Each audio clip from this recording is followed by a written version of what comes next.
कुछ तो यहाँ है नहीं, एक तो राजा और सेवक की लड़ाई है यहाँ। हमारा जो अभी सिटिंग सांसद है सेवक है रामकृपाल यादव, और एक महारानी है, राजा के कोख से जन्म ली है, महारानी के कोख से तो महारानी है वो तो चुनाव में ही नज़र आती हैं 10 दिनों के लिए, फिर तो 5 साल नज़र भी नहीं आती हैं। लोग विदेश से वोट देने आ रहे हैं, पहले वोट देने जाएगा तो मारा जाइएगा, सीधा बात था। पहले लोग वोट देने नहीं निकलता था, वोटिंग परसेंटेज पहले क्यों नहीं था। आप इतना ही समझिए कि लिटरेसी रेट बढ़ रहा है और इसी तरह हमारा भाजपा सरकार बढ़ रहा है, क्योंकि वो आपको विज़न दे रहा है कि कैसे जाना है। तो यहाँ पे रिमोट की सरकार फिर से बनेगी या नरेंद्र मोदी की सरकार बनेगी। आपने मनमोहन सिंह का बात कहा, मनमोहन सिंह तो बिल्कुल रिमोट की सरकार थी। मनमोहन सिंह खुद का कोई डिसीजन नहीं ले पाते थे, उनको कपड़ा क्या पहनना है ये भी लोग बताता था। तो रिमोट की सरकार तो नहीं चाहिए। हम एक ड्रामा सेंटर है। देखिए, ड्रामा नहीं करना है, बहुत सा चीज़ टेक्निकल होता है सरकार का, वो ड्रामा नहीं ड्रामा है, समझे ना। तो उस सब पर अभी चुनाव में नहीं जाइए, वो सब ड्रामा चल रहा है, वो सब विवाद का विषय है। नमस्कार, मैं विमलेंदु सिंह। मैं अभी मौजूद हूँ मनेर विधानसभा के बिहटा में। बिहटा को मिनी पटना भी कहा जाता है, क्योंकि जितने भी औद्योगिक क्षेत्र अब पटना में बन रहे हैं, औद्योगिक कारखाने लग रहे हैं, वो सारा बिहटा में ही लग रहा है। तो मैं अभी बिहटा में चुनावी मुद्दा को कवर करने के लिए आया हूँ। बिहटा पाटलिपुत्रा संसदीय क्षेत्र से आता है। पाटलिपुत्रा संसदीय क्षेत्र में एनडीए के प्रत्याशी हैं रामकृपाल यादव, और वहीं इंडिया गठबंधन से मीसा भारती, जो कि लालू यादव की बेटी है, वो यहाँ की प्रत्याशी है। मैं यहाँ पे लोगों से जानूंगा कि उनका क्या मत है चुनाव में, वो किसके तरफ उनका वोट जा रहा है, क्या उनकी चुनावी मुद्दा है। तो चलिए बात करते हैं लोगों से। क्या नाम है? मनीष कुमार सिंह, कहाँ के रहने वाले? बेटा। क्या चुनावी मुद्दा क्या है इस बार? चुनावी मुद्दा है कुछ तो यहाँ है नहीं, एक तो राजा और सेवक की लड़ाई है यहाँ। हमारा जो अभी सिटिंग सांसद है सेवक है रामकृपाल यादव, और एक महारानी है, राजा के कोख से जन्म ली है, महारानी के कोख से तो महारानी है वो तो चुनाव में ही नज़र आती हैं 10 दिनों के लिए, फिर तो 5 साल नज़र भी नहीं आती हैं। रामकृपाल जी सेवक की तरह 365 दिन लगे रहते हैं। रामकृपाल जी क्षेत्र में आते हैं बहुत ज़्यादा, जब हम लोग बुलाते हैं ऐसे भी सुख दुख में सबके साथ शामिल हैं वो। उनका बहुत सा काम है, जो बीमार होता है तो उसको ESIC हॉस्पिटल में इलाज कराना हो, एम्स में हो, सारी इस ढंग की व्यवस्था देते हैं वो। हाँ, उनको खोजने के लिए किसी पैरवी की ज़रूरत नहीं पड़ती है, कोई जिला अध्यक्ष या कोई विधायक वगैरह से कहवाएं, डायरेक्ट सारी जनता जाती है, उनसे मिलती है। जैसे हम मिलते हैं वैसे और सारे लोग भी मिलते हैं। इसलिए क्या उनको काम हुआ है इस 10 सालों में आपके क्षेत्र में? 10 साल में मेरे क्षेत्र में क्या नहीं, 10 साल में मेरे यहाँ एलिवेटेड रोड बन रहा है दानापुर से बिहटा तक। हमारा सीधा कनेक्टिविटी बनारस से हो गया, बाबा बिटेश्वर नाथ की धरती का सीधा काशी विश्वनाथ से दर्शन हो गया। अभी नया शेरपुर पे पुल बन रहा है, तो इसका डायरेक्ट इसका संबंध ये काठमांडू कौन है, पशुपतिनाथ से हो जाएगा डायरेक्ट। बगल में हरिहर नाथ भी हमारे साथ एकदम नज़दीक में जुड़ गए। तो कनेक्टिविटी के मामले में कहिए, ट्रेन का ठहराव उन्होंने दिया है नया। जो बहुत दिन से लालू यादव ने जो रेलवे लाइन का शिलान्यास किया था, वो खटाई में पड़ा हुआ था, उस पर उन्होंने पैसा स्वीकृत कराया है। अनगिनत सा 4 लेन पटना, ये आरा सासाराम 4 लेन एक नया प्रस्तावित है। शेरपुर है, ये बिहटा को रिंग रोड में डाल दिए। बिहटा एकदम हब हो चुका है पटना का, नवी पटना कह सकते हैं, जैसे नवी मुंबई है वैसे बिहटा नवी पटना हो चुका है। और बहुत सारी चीज़ें हैं यहाँ। अभी नया औद्योगिक जो मिला है क्षेत्र, वो उस चीज़ को भी देखिए तो वहाँ ब्रिटानिया फैक्ट्री वगैरह, बहुत सारे लोगों को रोज़गार मुहैया हो रहा है। अभी ये जो देखते हैं गंगा पाथवे, जिसको मेरीन ड्राइव से लोग जानते हैं, तो उसमें भी उसको बढ़ा करके शेरपुर से उन्होंने यहाँ हल्दी छपरा होते हुए संगम, ये संगम है वहाँ हल्दी छपरा में मनेर के पास, उसको डायरेक्ट वो डोरीगंज वाला जो पुल है वो कोइलवर के पास, उसमें उसको जोड़ रहे हैं। तो उससे हमारे यहाँ दियारा बेल्ट का भी बहुत ज़्यादा विकास होगा। दुर्भाग्य है कि हम लोग पहले भी आरा संसदीय निर्वाचन क्षेत्र में थे। हमारे 10 साल मनमोहन सिंह की सरकार थी और 10 साल बता रहे हैं सर, हम हम बता रहे हैं। दुर्भाग्य है मेरा कि मैं मनेर विधानसभा में हूँ। पहले जो आरा लोकसभा हुआ करता था, हम शुरू से यहाँ भारत सरकार के केंद्रीय मंत्री देते थे, लोकसभा के अध्यक्ष बलराम भगत, मतलब जो भी यहाँ से हुए वो मंत्री बने। मगर मनेर विधानसभा और बिहटा खास करके उपेक्षा का दंश झेलते रहा। किसी ने भी बिहटा का सुध नहीं लिया, बिहटा हो या पालीगंज हो, कभी कोई विकास का कोई गाथा नहीं लिखा गया। यहाँ कुछ भी काम नहीं हुआ। जो भी काम हुआ है 2005 के बाद हुआ है। सबसे बड़ा तो 2005 के बाद अमन और शांति, और दूसरे बाद 14 के बाद तो यहाँ विकास का बयार बह रहा है।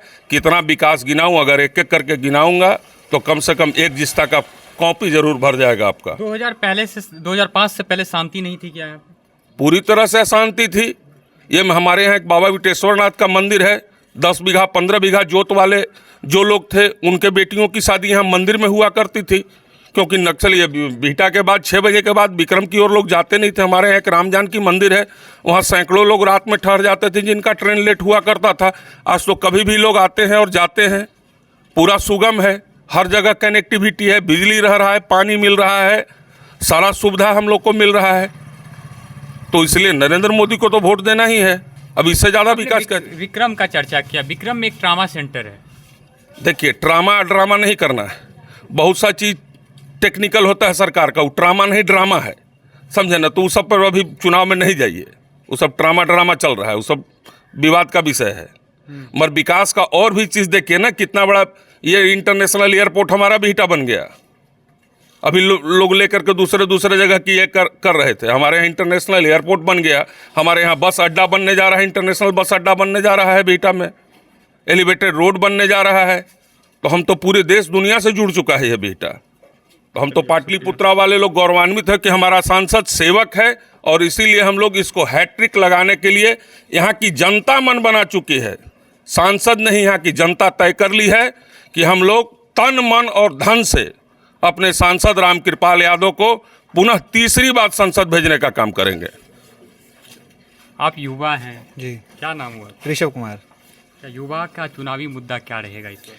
चुनावी मुद्दा सर ये है कि आप किसी और को सुने हैं कि हम विकास करेंगे, रोड बनाएंगे, इंफ्रास्ट्रक्चर देंगे, देश में जीडीपी बढ़ाएंगे। तो यहाँ मुद्दा लोगों का क्या है? हम आरक्षण देंगे, ज़मीन छीन लेंगे, आपको रोड पर ला देंगे। तो ये कोई मतलब नहीं ना है सर। हमारा मुद्दा सबसे बड़ा है कि हमारे देश को आगे बढ़ाइए, हम खुद आगे बढ़ जाएंगे। आज दिल्ली जाने के लिए हमको बाई रोड 10 घंटा लगता है। पहले मेरे चाचा हैं, रोज़ दिल्ली जाते थे, 25 घंटा में जाते थे, हम आज 10 घंटा में जाते हैं। तो ये हमारे सांसद का ही ना देन है। वो सोचे कि भाई कहाँ से कहाँ हमको काम कराना है। 12 साल से रोड खड़ा था, कहाँ काम हुआ? आज रोड बना हुआ है। बक्सर जाइए 1 घंटा में, आरा जाइए 25 मिनट में, पटना जाइए 25 मिनट में। पहले इस क्षेत्र से अगर आपको पटना जाना होता था, तो बाबा है मेरे, ये शायद बताएंगे कि गड्ढा ही ज़्यादा मिलेगा, रोड नहीं मिलता था। 2 घंटा में पटना पहुंचते थे। मनेर से रोड होते हुए गड्ढा में 2 घंटा में पहुंचते थे पटना। कब की बात है ये बात तो पुरानी है, 2000 के समय की बात है। उसके बाद तो फिर मनमोहन सिंह की सरकार रही है 10 साल। मनमोहन सिंह भी सरकार रही है, उसमें भी कार्य हुआ है। आज मेरा सवाल यही है कि मनमोहन सिंह के नाम पे काहे नहीं वोट मांग रहे हैं? क्यों नहीं मांग रहे हैं? कोई विकास नहीं किए तो नहीं मांग रहे। आज हम कह रहे हैं मोदी जी परिवार है, क्योंकि परिवार की तरह रखे। बात समझिए। अभी देश में लोग कह रहे हैं कि बेरोजगारी बहुत बढ़ गई है। कहाँ हम बेरोजगार हैं? दिल्ली हाई कोर्ट में जॉब करते हैं, यहाँ छुट्टी में आए हुए हैं। आप पढ़िएगा तो रोजगार मिलेगा। आज आप पढ़े, आप पत्रकार बने, कल आप पढ़िएगा नहीं तो रोड पर रहिएगा तो बोलिएगा बेरोजगारी है। तो ऐसा नहीं ना होगा सर। 60 साल जो नहीं कुछ दिया, आप उसके लिए रोइएगा कि 10 साल में दे दीजिए। तो ये कहाँ का न्याय है? ये कहीं का न्याय है कि आप जो 60 साल में नहीं हुआ, आप 10 साल में मांग रहे हैं। जो 10 साल मिला, 17 एम्स मिला आपको, IIT मिला, रोड मिला, इंफ्रास्ट्रक्चर मिला, 60 साल में काहे नहीं मिला हमको? देश आज़ाद हुआ था तो सिक्का $1 का वैल्यू $1 के पास था, काहे नहीं है आज? 60 साल बाद आप छोड़ के गए। आपने एम्स की बात की और प्रधानमंत्री एक चलाते हैं, प्रधानमंत्री आयुष्मान योजना। जी, उस आयुष्मान योजना का लाभ। जब स्वास्थ्य व्यवस्था इतनी सुदृढ़ है तो फिर ये आयुष्मान योजना की जरूरत क्यों? ज़रूरत इसलिए है कि जो हम लोग भरपाई कर रहे हैं, जो 60 साल में गलत किया गया है ना, उसका भरपाई अब 10 से 15 साल में हो रहा है। तो इस सवाल कर रहे हैं कि रोड काहे नहीं बना। कल बरेली में सभा देखे थे हम, इनका क्या नाम है, राहुल गांधी का, रोड का बड़ाई कर रहे थे। रोड जानते हैं किन के टर्म में बना है? नरेंद्र मोदी जी के टर्म में बना है। उस रोड पे बिना गड्ढे का जा रहे थे तो अपने खुद में बात करके वीडियो पोस्ट किए हैं। आप जाके सोशल मीडिया चेक कीजिए। उनको नहीं समझ में आया। ही परिवारवाद नहीं करना है यहाँ। आज किसके परिवार से आप नेता देख रहे हैं बताइए हमको? नरेंद्र मोदी के यहाँ से तो कोई नेता नहीं है। एक सुशील मोदी जी थे, उनका कुछ दिन पहले देहांत हो गया। इतने बड़े नेता थे, कोई परिवार से उनका देखे हैं आज तक कि उनके परिवार वाला आगे आ गया हो कि हमको भी नेता बनना है? आप तो जर्नलिस्ट हैं ना जी, आपको सब पता होगा। कोई है तो मुद्दा यही है कि विकास हो, जीडीपी बढ़े, देश आगे बढ़े। कुछ दोस्त है मेरा, लग्जमबर्ग एक देश है जिसको सबसे सुखी देश में माना जाता है। वो पता है क्या बोलता है कि नरेंद्र मोदी के नाम पे हमारा यहाँ गर्व बढ़ा हुआ है। लोग विदेश से वोट देने आ रहे हैं। पहले वोट देने जाइएगा तो मारा जाइएगा, सीधा बात था। पहले लोग वोट देने नहीं निकलता था, वोटिंग परसेंटेज पहले क्यों नहीं था। आप इतना ही समझिए कि लिटरेसी रेट बढ़ रहा है और इसी तरह हमारा भाजपा सरकार बढ़ रहा है, क्योंकि वो आपको विज़न दे रहा है कि कैसे जाना है। बात यहीं पे ख़त्म हो जाती है। पहले लिटरेसी रेट था 28%, वो लोग थे 400 सीट पे। लिटरेसी रेट बढ़ा तो आ गए 300 पे, और बढ़ा तो आ गए 200 पे, और अब आ गए 40 पे। कुछ दिन में साफ हो जाएंगे। इस बार 400 पार हो जाएगा। 400 पार में हम लोग लगे हुए हैं, पार तो करा के ही मानेंगे। मान के चले दिए हैं अपना योगदान इतना, तो हम लोग अपना योगदान दे रहे हैं। मेरे चचा हैं, इनसे आप पूछिए क्या होता है विकास। ये बहुत दिन से गाड़ी चलाते हैं, इनसे आप इतना ही पूछिए कि रोड डेवलपमेंट में अभी दिल्ली जाते हैं, व्यापार करते हैं, इनको कितना समय लगता है। आज व्यापार में कितना सुरक्षा है इनको। इस सुरक्षा पहले काहे नहीं था। मेरे यहाँ जो सुरक्षा है व्यापार का, ही बाजार में है, मेन बाजार में आता है। पहले लोग डर जाता था, अब काहे नहीं डरता है। अब तो 24 घंटे लोग बैंक का सुविधा ले रहे हैं, ऑनलाइन सब कुछ ऑनलाइन है। ये बताइए बाबा, आप दोनों सरकार की दौर देखे हैं, हाँ। क्या लगता है क्या परिवर्तन? इस सरकार में सेफ है, सुरक्षित है, हर आदमी जा सकता है, आ सकता है। उस सरकार में 6 बजे के बाद कोई निकलता नहीं था। किसके डर से नहीं निकलते थे उस समय? सरकार के डर से, और किसके डर से? लूटपाट के, आप उनके डर से, उनके डर से, जो उनके संरक्षण जो थे उन लोगों के डर से आदमी नहीं निकलता था, अपना बचाता था किसी तरह इज्जत। आज फ्री आदमी 12 बजे रात में भी जा रहा है, आ रहा है, कोई डर भय नहीं है।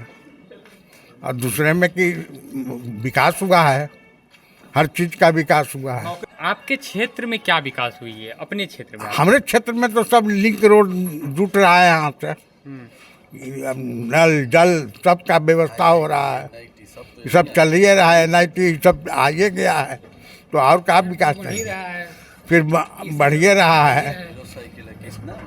नाम क्या है बाबा आपका? सुरेंद्र सिंह। क्या लगता है इस बार 400 पार हो जाएंगे? एकदम होगा। 400 पार होना एकदम लाजमी है। नरेंद्र मोदी मेरे यहाँ काम किए हैं। आप जो पूछे थे आयुष्मान योजना एक वैसी योजना चलाई है भारत सरकार द्वारा। मान लीजिए आप एक गरीब परिवार के हैं, आपको एक कुछ बीमारी हो गया और उस बीमारी के लाइलाज बीमारी बहुत लोग कहता था, उस पर आपको पैसा नहीं होता था, आप मौत से लड़ने के पास आप मर जाते थे। लेकिन आयुष्मान योजना आने से बाद सरकार आपको 5 लाख रुपया देती है और उस रुपया से आप जाके कहीं भी इलाज, भारत में कोई कोने में आप इलाज करा सकते हैं उस 5 लाख रुपये से। उसी को 400 पार जब होगा तो आप सुन रहे होंगे डेली न्यूज़ में कि आयुष्मान योजना की तरफ से 25 लाख कर दिया जाएगा। तो यानी 25 लाख तक आप लाभ उठाइएगा। आप एक गरीब परिवार के थे, आपका 2 लाख भी नहीं खर्च हो पाता था, आज 25 लाख दे रहा है नरेंद्र मोदी कि आप जाइए और इलाज कराइए। तो ये बताइए, यदि सरकार स्वास्थ्य व्यवस्था, सरकारी अस्पताल इतनी व्यवस्थित कर दे कि आयुष्मान योजना देने की बात ही न रहे। नहीं बताते हैं कितना हूँ अस्पताल को हाईटेक करेगा, लेकिन होता क्या है कि सारा सुविधा आपको गवर्नमेंट हॉस्पिटल में नहीं मिलती, आप भी जानते हैं। तो आयुष्मान योजना के तहत आप प्राइवेट स्कूल हॉस्पिटल में भी अपना इलाज करा सकते हैं। सरकार की कहीं ना कहीं कमियां हैं इसमें। नहीं, कोई भी सरकार होगी, आप एक 5 आदमी का घर होगा, आप स्वयं नहीं चला सकते हैं। वो तो सरकार है, वो तो पूरा इंडिया को चला रहा है। तो इंडिया को चला रहा है तो ज़रूरी नहीं हो कि हर गवर्नमेंट हॉस्पिटल जो हो वो सही ढंग से काम करे।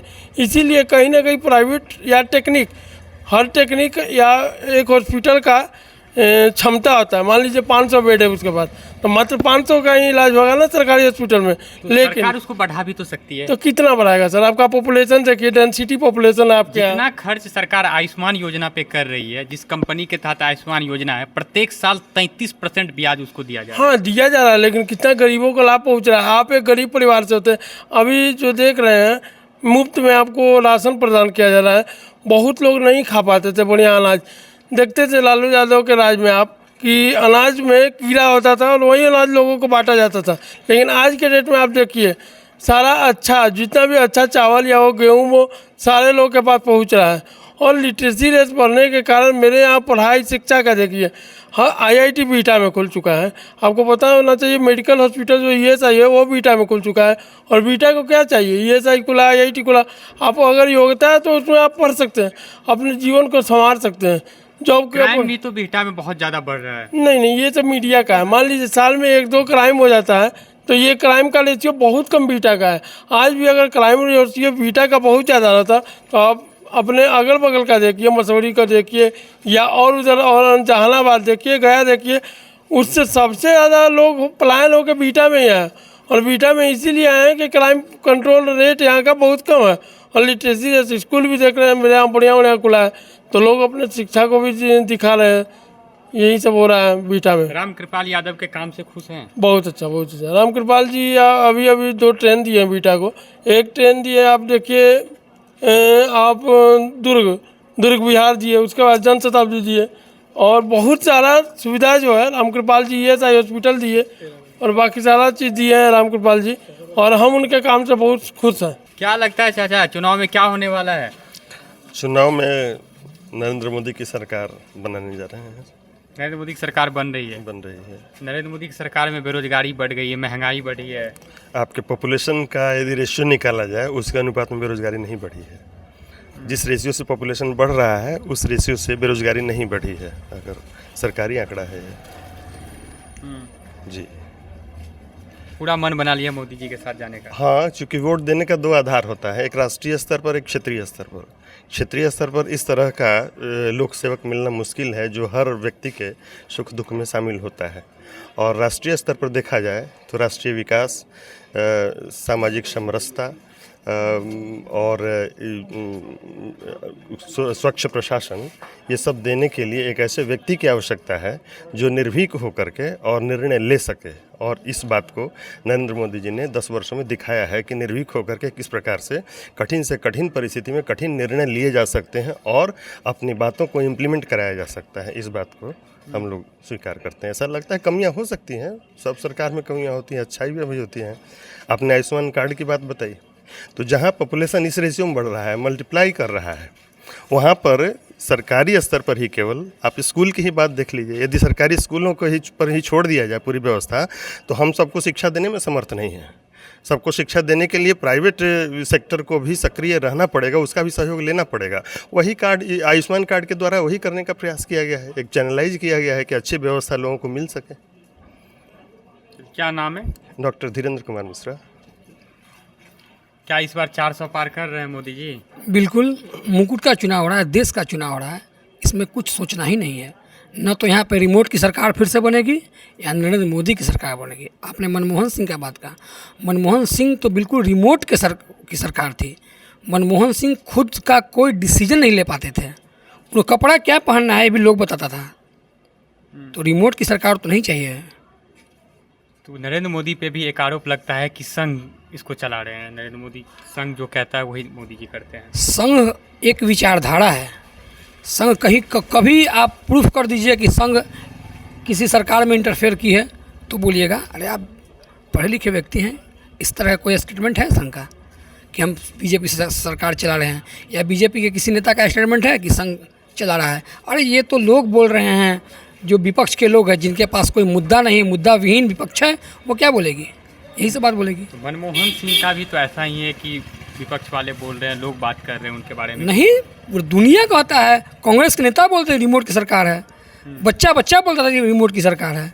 और यहाँ देश का चुनाव रहा, मुकुट का चुनाव रहा, तो मुकुट के चुनाव में जूता चप्पल मोजा पैंट शर्ट का बात बिल्कुल नहीं करना है। डायरेक्ट नरेंद्र मोदी, मुकुट का बात करना है, देश का बात करना है। हम लोग क्या नाम है? हम लोग देश के साथ हैं। कुश कुमार बेटा। क्या नाम है? प्रवीण कुमार पाठक, हम बेटा सब। क्या लगता है 400 पार करेंगे मोदी जी? अरे बिल्कुल पार करेंगे, वो तो 4 तारीख को नतीजा आएगा, उसके बाद देखिएगा आप लोगों को भी मिठाई खिलाया जाएगा। हाँ, पूरा देश खुश है आज। इतना कॉन्फिडेंस कैसे? और पूरी, अरे कॉन्फिडेंस देख रहे हैं ना, जनता जानता है, पूरा देश जान रहा है, देश पूरा दुनिया जान रहा है कि मोदी का जो है इस बार 400 पार। हाँ बिल्कुल, हमारे यहाँ उस तरह का काम हुआ है। जैसे आपने विपक्ष तो कर रही कि सुपड़ा साफ। अरे डर से, उनको डर है ना, डर है, वो क्या करेंगे? अगर मान लीजिए पूरा, अगर एक पक्ष पूरा बढ़िया प्ले कर रहा है तो दूसरा पक्ष को डर है, उनको डर है। अरे वो कहाँ हैं? वो देखिए, कांग्रेस तो साफ हो गई, अब मिली जुली 2-4 पार्टियां हैं, सपा है, आरजेडी है, ये सब मिली जुली पार्टियां हैं, मिल रहे हैं। क्या कर लीजिए? कुछ नहीं कीजिएगा। फिर अभी साफ है कि अभी आपको बता रहे 400 पार। हमको तो लगता है कि 420 तक, तकरीबन 420 सीटें आ रही हैं बीजेपी की। 420 हाँ से हाँ, उससे कम तो नहीं आने वाली है। जैसे आपने बोला एक बात कि क्या डेवलपमेंट, नितिन गडकरी का आपने सुना होगा नाम। वो अभी जहाँ कांग्रेस की सरकार में 4 किलोमीटर 3 से 4 किलोमीटर एवरीडे सड़कें बनती थी, आज आप जाके देखो 37 किलोमीटर सड़कें बनती है। ये डेवलपमेंट नहीं है क्या? नहीं दिखता क्या? इस पे कोई बात नहीं करता। बोलते हैं गैस महंगा हो गया। सड़क पे चलने के लिए गाड़ियां जो चलती है सड़क पे, उसका पेट्रोल डीजल कितना महंगा हो रहा है। आपने बहुत बढ़िया सवाल कर दिया भैया। 2005 में किसकी सरकार थी? कांग्रेस की सरकार थी। 14 तक वही सरकार थी लगभग। हम जहाँ तक जानते हैं 5 में पेट्रोल जो डीजल था, जो पेट्रोल था 37 रुपये 36 रुपये लीटर था। 2014 में कितने हो गए? 73 रुपये हो गए। 67 से 73 रुपये लीटर, पूरे मतलब भारत का बात करते हैं। 200% वृद्धि हुआ। 2014 के बाद आज 24 है, 100 रुपये लीटर है। तो कहाँ है महंगाई बढ़ा है? आपसे तो कम महंगाई बढ़ा है ना भैया। आप 200% बढ़ा तो यहाँ 60% 50% बढ़ा तो आपको महंगाई दिख रहा है। कहाँ महंगाई है? आप पेट्रोल, ये तो बस नखरा है कि पेट्रोल महंगा हो गया है। कुछ महंगा नहीं। नहीं, कहाँ है महंगा? आप बताओ, जो इंसान 10 रुपया कमाता, उसे मजदूरी कितनी थी? मजदूरी कितनी थी उस समय? 50 रुपये 100 रुपये मजदूरी मिलती थी। आज 600 रुपया मजदूरी है। लड़की की मजदूरी कितनी है? 600 रुपये। हर लड़का, आप बता रहे हैं, हर लड़का मेरे टाइप का जो भी ग्रेजुएट है वो जॉब कर रहा है। सरकारी जॉब का तलाशा नहीं है यहाँ। तो देखिए, अगर एक स्कूल में किसी इंसान को अगर 60,000 रुपये सरकारी वेतन दे के रखा जाए, अगर वहीं प्राइवेट जॉब दिया जाए तो उससे ज़्यादा काम होगा और उससे कम पैसा में काम होगा। तो यहाँ इस तरह का डेवलपमेंट है, माइंड का डेवलपमेंट है। अब उनको डेवलपमेंट कहाँ दिखेगा? जो जातिगत जो 21% पे 20% पे काम करेंगे उनको मिलेगा। यहाँ तो भैया 80% का ना सोचता है बीजेपी जो है 80% के लिए सोचता है, 21% के लिए नहीं सोचता, कभी 20% के लिए नहीं सोचता है। आप देखो, बगल में देखो चाइना त्रस्त है, बगल में पाकिस्तान त्रस्त है। क्यों? क्योंकि अभी इंडिया इतना डेवलप कर रहा है। रसिया में जाके देखो, रसिया में जाओगे, अमेरिका में जाओगे, कभी पहले सुना था क्या कि वहाँ का भारत के प्रधानमंत्री सुखमुंग जाते थे, क्या बोलते हैं, मनमोहन सिंह जाते थे? कोई पता नहीं, कोई लड़का नहीं जानता था। आज मोदी का बच्चा जानता है मोदी। उसके अमेरिका में जाके देखो, हर जगह लगता है मोदी आया, भारत का कोई एक तो कह रहे हैं कि मोदी जी ने एडवर्टीजमेंट में बहुत पैसा खर्च कर दिया सरकार। देखिए, एडवर्टीज इनको दिखता है ना। देखिए, अब विपक्ष के पास कुछ मुद्दा है नहीं तो एडवर्टीजमेंट दिखेगा इनको, क्योंकि वहाँ है नहीं कुछ, इनके पास तो कुछ है नहीं एडवर्टीजमेंट। उससे ज़्यादा तो एडवर्टीजमेंट ये करते हैं, सपा वाले करते हैं, आरजेडी वाले करते हैं। जहाँ देखो 1 करोड़ रुपया खर्च, वो लोग आपको मालूम नहीं होगा। हम तो रूरल जगह से जुड़े हुए हैं, यहाँ 500,000 रुपये पर लड़के ले जाते हैं। ये उनका डेवलपमेंट है। आप पार्टी में जितना जुड़ा सको। कौन पार्टी 500 रुपये? अरे 500 रुपया 1000 रुपया तो आरजेडी देती है भैया। हाँ बिल्कुल। अभी हम बीजेपी वाला ज़्यादा देते हैं? नहीं देते ही नहीं। क्यों जरूरी है? क्योंकि बीजेपी वाला का लड़का ऑलरेडी है। आप उसको तिलक दहेज देते हो ना, जिसके पास नहीं रहता है, जिसके पास ऑलरेडी है, जान रहा है कि अगर इस सरकार को रखेंगे तो उससे ज़्यादा मिलेगा। 500,000 रुपये के लिए थोड़े काम करता युवा, नहीं, उससे ज़्यादा। जान रहा है कि अगर मोदी का सरकार है तो देश सुरक्षित है, राज्य सुरक्षित है। तो आपने सुना कि यहाँ पे के लोगों का चुनावी मुद्दा क्या है, लोग किसके पक्ष में जा रहा है। आपको मेरी ये पूरी वीडियो कैसे लगी कमेंट करके ज़रूर बताइएगा। मैं विमलेंदु सिंह, बिहटा से।